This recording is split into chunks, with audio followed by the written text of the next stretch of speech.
permite y aumenta progresivamente el reuso de este recurso, estableciendo reglas y características que deben tener los proyectos de reutilización de aguas residuales para que puedan ser autorizados por la autoridad sanitaria.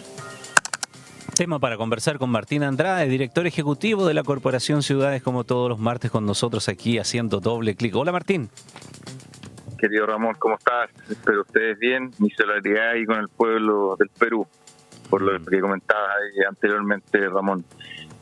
Mira, yendo a los temas de justamente este sábado se celebra el Día Mundial del Agua y yo haciendo las cuentas llevamos más o menos cerca de 3 años en este espacio, Ramón, y casi 2 de los 3 años yo me he estado siempre quejando cuando hablamos de temas hídricos de por qué no teníamos un reglamento, si bien teníamos una ley que era del año 2018 sobre la utilización de las aguas grises.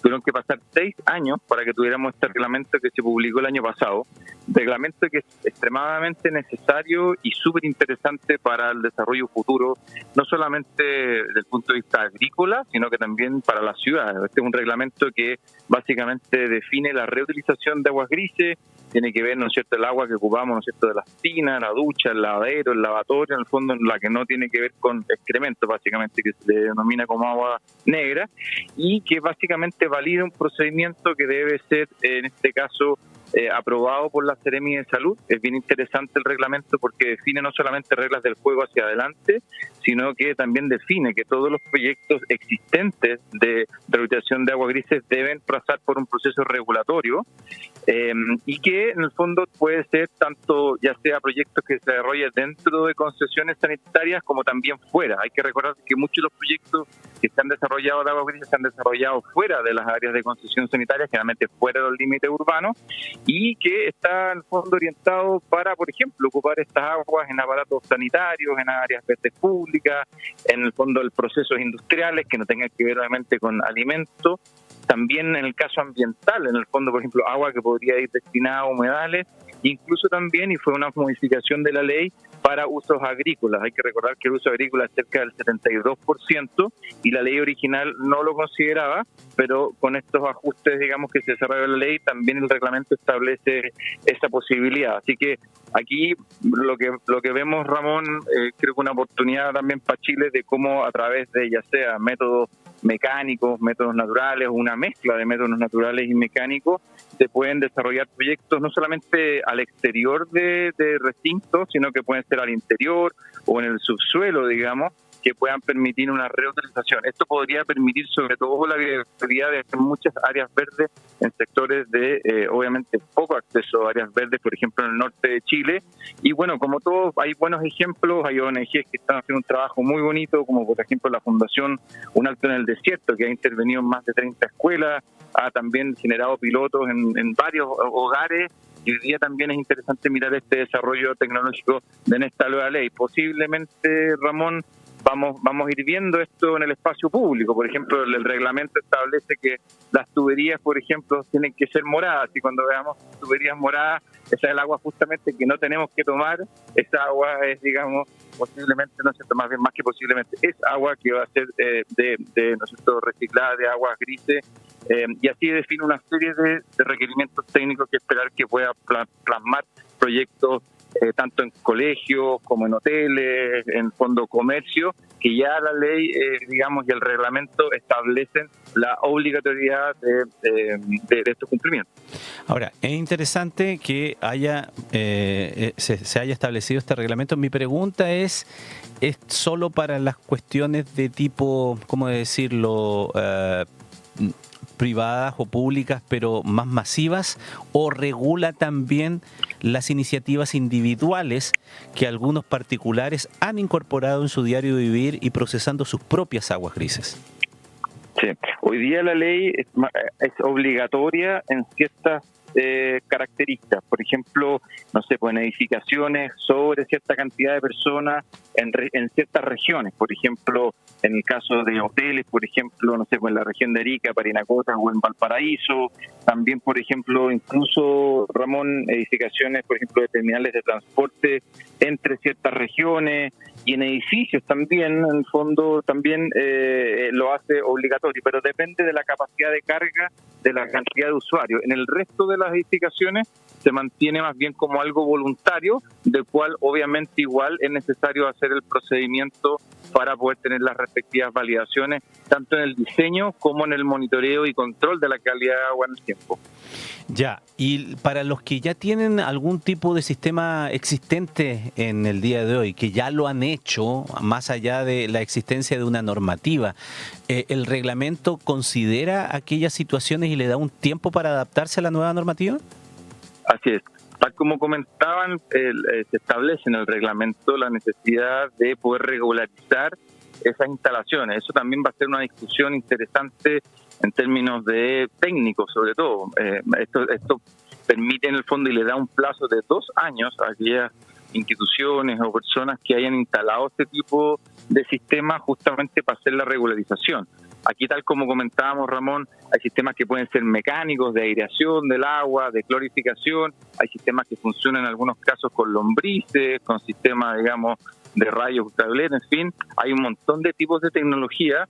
Lo importante es que justamente estos proyectos se puedan regularizar y también pasen, en este caso, a la fiscalización y el control, en este caso de la autoridad sanitaria, en este caso de la Seremi de Salud. La experiencia internacional, ¿qué nos dice de esto? Afuera, ¿cómo ha funcionado, cómo se ha regulado y cuánto se aporta, por ejemplo, a las necesidades hídricas cuando se ha implementado esto? Mira, en general, Ramón, bueno, como conocemos el sector, si bien cuando hablamos de utilización del agua, prácticamente más del 70% es del sector agrícola, el agua potable, al menos en Chile, es más o menos el 10% del consumo. O sea, sigue siendo algo bastante significativo, mucho más, ¿no es cierto?, que el consumo, ¿no es cierto?, industrial, incluso más del doble que la minería, digamos. Y sobre eso, digamos, va a ver cómo va a ser el comportamiento en Chile, pero efectivamente la experiencia, no solo internacional, sino que nacional, muestra un aprovechamiento muy importante. Va a depender de las instalaciones, depende mucho, Ramón, por ejemplo, en el caso de los colegios, el uso de los lavatorios es súper fuerte y por tanto eso podría viabilizar muchos proyectos de áreas verdes al interior de los colegios. Hay experiencias, por ejemplo, no sé, en Colina, en el caso de Providencia, La Pintana, ya te comentaba ahí, por ejemplo, lo que estaba haciendo esta fundación.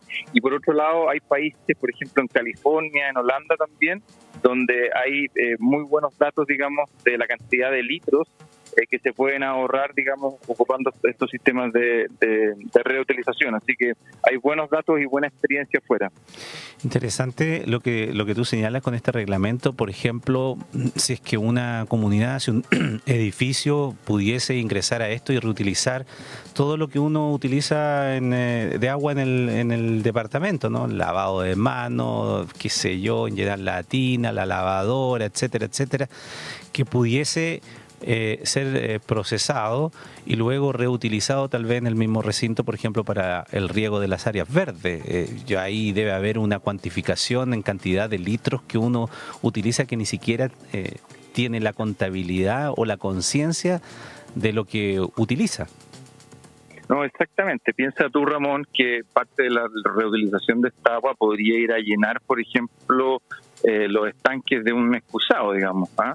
Y un excusado, si lo vemos, depende obviamente del estanque, pero puede ser incluso de 10 litros, 15 litros por descarga. Entonces, toda esa agua que ocupamos los lavaderos, en el fondo como en el lavatorio, el lavamanos, podría ir a estas descargas. Entonces, estamos hablando sobre todo de familias numerosas, piensa tú en edificios también. O sea, una cantidad muy importante de agua que se podría estar reutilizando dentro de la ciudad. Así que es algo que es de esperar que siga avanzando con fuerza. Ya como te comentaba, el reglamento y la ley establece ciertos mínimos. O sea, hay ciertas indicaciones que sí o sí tienen que cumplir y lo más probable es que en el tiempo se vaya, digamos, elevando la vara cada vez más alta, de manera tal que eventualmente cualquier proyecto urbano, incluso de menor escala de condominio, necesariamente tengan que tener estos sistemas de reutilización desde el comienzo. Obviamente estos sistemas, Ramón, tienen que estar conectados también con los sistemas de alcantarillado en caso de que se echen a perder. Claro. O por ejemplo, en el caso, de las áreas verdes, hay que tener cuidado que estos riegos se generen, ¿no es cierto?, solo cuando no hay personas dentro del parque. Por ejemplo, muchas veces muchos parques cierran los días lunes. En fin, hay una serie de detalles que se definen dentro del reglamento para que podamos reutilizar esta agua gris, pero tampoco tengamos algún accidente que lamentar.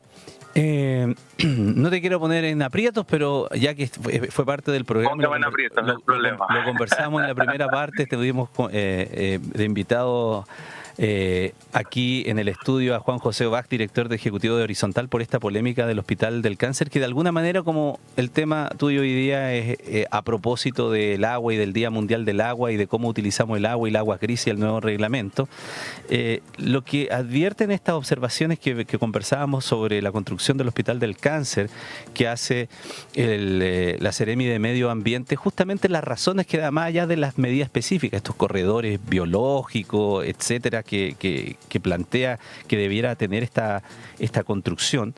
Al final, el argumento que se da desde la Seremía, Martín, es que son recomendaciones basadas en la necesidad de promover la resiliencia ante la crisis hídrica y la preservación de la biodiversidad urbana, más allá de que ese sea un lugar donde ya se ha construido, que está en medio de la ciudad y todo aquello.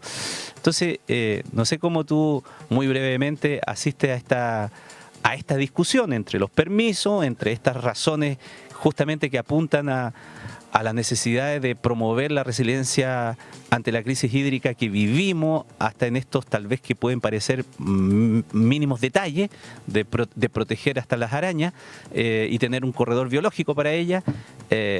No sé, es un tema interesante.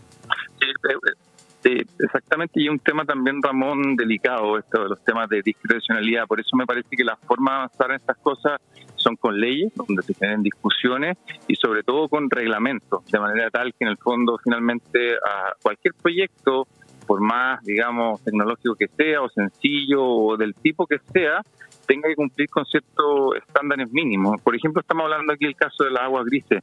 Bueno, si están definidas algunas zonas con un cierto valor de biodiversidad o de corredores biológicos y es necesario tener una discusión sobre eso, establecer reglamento, está perfecto, pero que cualquier edificio, por una excepcionalidad, se le aplique una cierta noción de algo, obviamente que eso es algo que no es lo adecuado y en lo cual obviamente tenemos que tratar de todos, digamos, poder definir y decir, mira, ojo con esto, no es posible en el fondo que una Seremi de Salud pueda definir discrecionalmente ciertos criterios que en el fondo, bueno, no hay leyes ni tampoco reglamentos que lo establezcan, como es el caso que estamos hablando de aguas grises, que establece ciertas obligatoriedades, sino lo contrario, claro, proyectos tan importantes como ese se ralentizan y finalmente salimos todos perjudicados.